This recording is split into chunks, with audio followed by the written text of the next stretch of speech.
शिवानी जायची. 8-9 वर्षाची शिवानी होती भारी चतुर. शाळा, शेत, बाजार येथील मुले माणसे सगळे तिच्यावर खुश असायचे. रविवारी संध्याकाळचा आठवडी वाजायला यायचा. शेतातील धान विकायला शिवानीचे आई बाबाही जात होते. सुट्टी सोबत शिवानी जायची.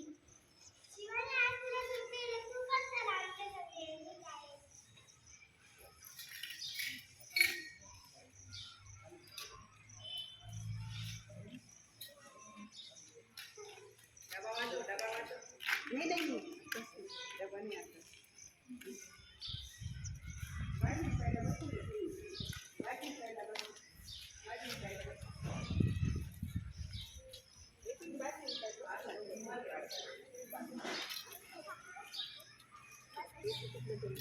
शिवानी आई बाबांना हिशोबात मदत करायची. शिवानी आई बाबांना हिशोबात मदत करायची आणि मधून बाजारात चक्कर मारायची. भजी किंवा भेळ खाणं हा तिचा आवडता उद्योग. एका रविवारी अशीच फिरत ती मिठाईच्या दुकानापाशी आली. ती मिठाई पाती सहज उभी होती.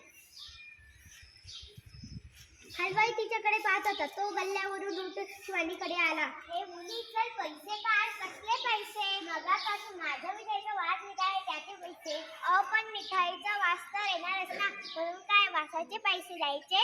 पैसे दिलेच पाहिजे, पैसे दिलेच पाहिजे. हलवाई ओरडू लागला. हळूहळू बघायची गर्दी जमली. पैसे दिलेच पाहिजे, पैसे दिलेच पाहिजे. काय झालं आरोही? म्हणजे शिवानी. अहो बघा ना, हा वासाचे पैसे मागतोय. वासाचे पैसे कोणाच दिसतोय.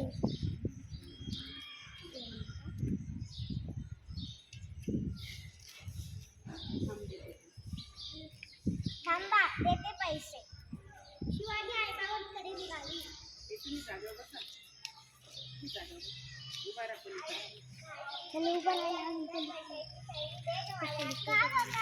कशाला पाहिजे? अगं ती एक गंमत आहे, तू पण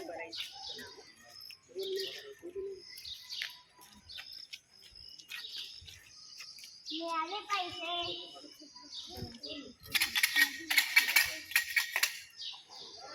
मिळाले पैसे. कसले पैसे? कुठे मिळाले? अहो, मी तुमच्याकडून काय घेतलं? मिठाईचा वास. मग त्याची किंमत काय असाल? पैशांचा आवाज. बरोबर की नाही? बरोबर बरोबर बरोबर. गर्दीतले लोक म्हणाले बरोबर बरोबर. आता हलवाईचा चेहरा पाहण्यासारखा झाला होता. शिवानी मात्र आईसोबत पैशांची पिशवी घेऊन निघाली.